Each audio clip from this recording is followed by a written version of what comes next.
Kali ini kita masuk ke materi menghitung skala. Nah, kita di sini berkenalan dengan rumus, kalau Ibu menamainya dengan rumus segitiga. Untuk lebih memudahkan kalian dengan penggunaan rumus segitiga ini tadi, kan lebih gampang dalam memahami nih, bagaimana sih cara menghitung skala, menghitung jarak pada peta, serta menghitung jarak sebenarnya. Nah, di sini ada 3 rumus. Dari satu segitiga tadi akan mewakili 3 rumus. Menghitung skala, menghitung jarak pada peta, dan menghitung jarak sebenarnya.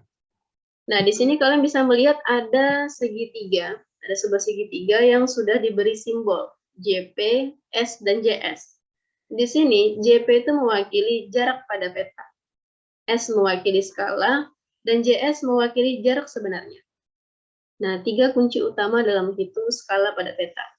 Nah, pertama, ketika kalian melihat posisi JP yang berada di atas, nah, otomatis ketika kita mencarinya, kita harus mengalihkan antara skala dengan jarak sebenarnya.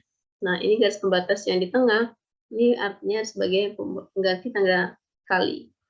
Nah, begitu ketika kita ingin mencari skala, S nih, otomatis kita mencarinya dengan menghitung JP dibagi. Nah, ini per ya, yang dianggap sebagai tanda per nih, sebagai pembagi. JP dibagi dengan JS, jarak pada peta dibagi dengan skala. Nah, selanjutnya ketika kita mencari jarak sebenarnya, otomatis kita tinggal rubah rumusnya. JP per skala, atau JP dibagi skala. Nah, untuk lebih memahami nih tentang bagaimana sih penerapan dari rumus-rumus ini tadi, Ibu akan ajak kalian untuk mencoba menghitung bersama melalui contoh soal. Oke. Nah, yang pertama ini adalah soal yang ditujukan untuk menghitung jarak pada peta.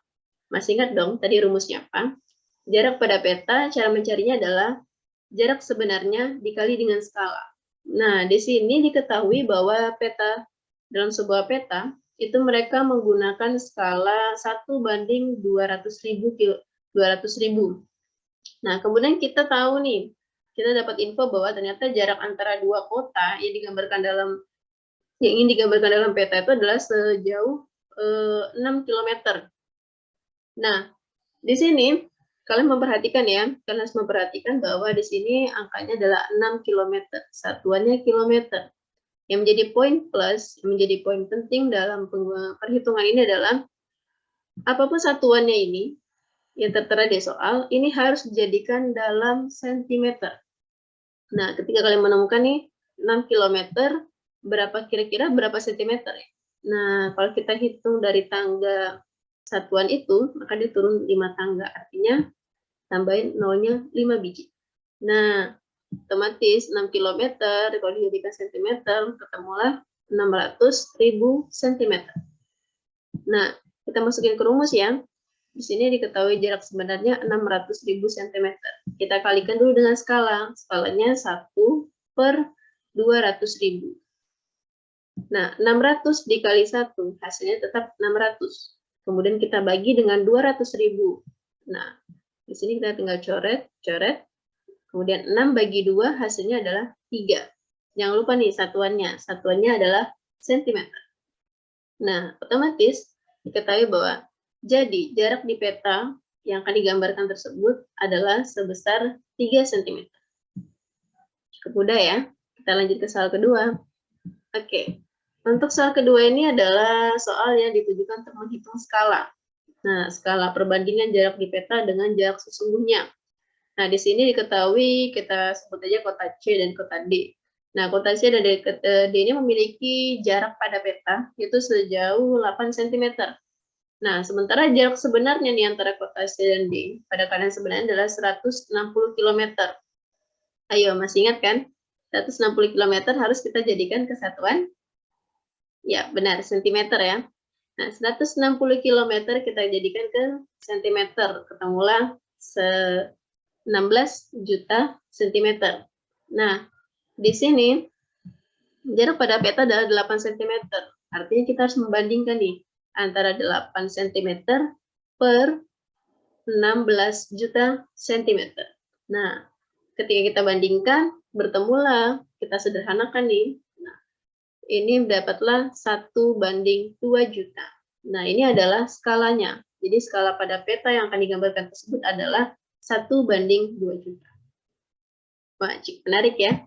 Selanjutnya nih, soal ketiga.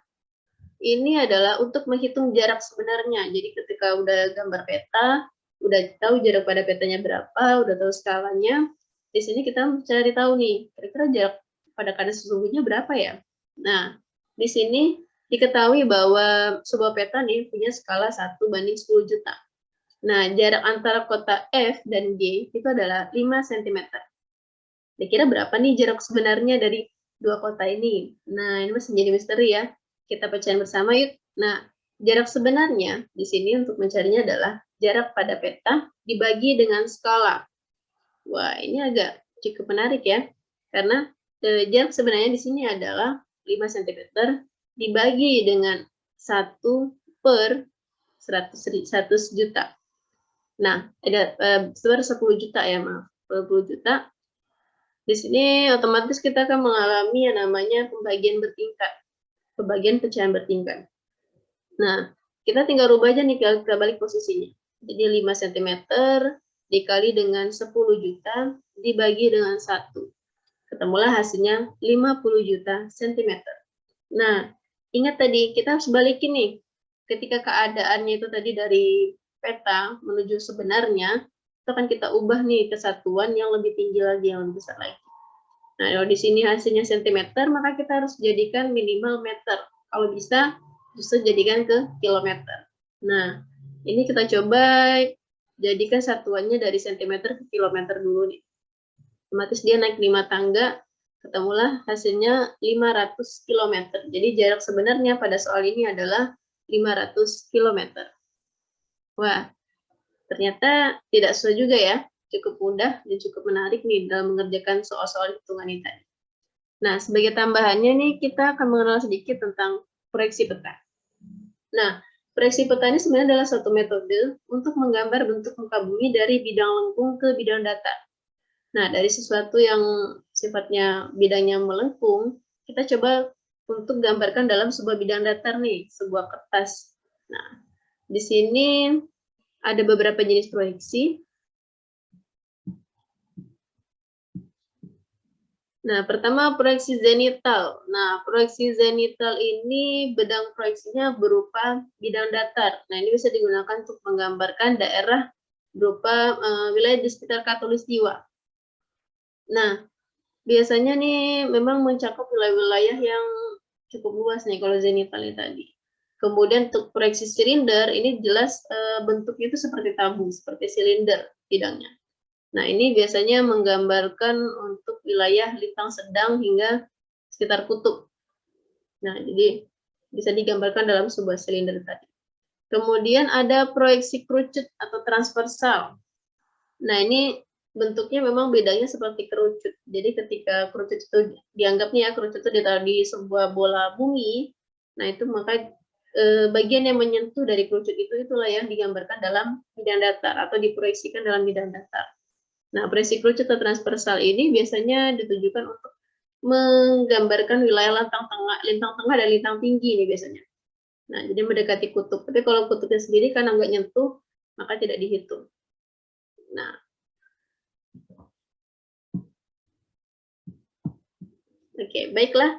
Sekian penjelasan materi hari ini mengenai jenis-jenis peta, menghitung skala, dan proyeksi peta. Cukup menarik bukan materi hari ini? Terima kasih atas perhatiannya. Ibu akhiri, wassalamualaikum warahmatullahi wabarakatuh. Selamat pagi semuanya.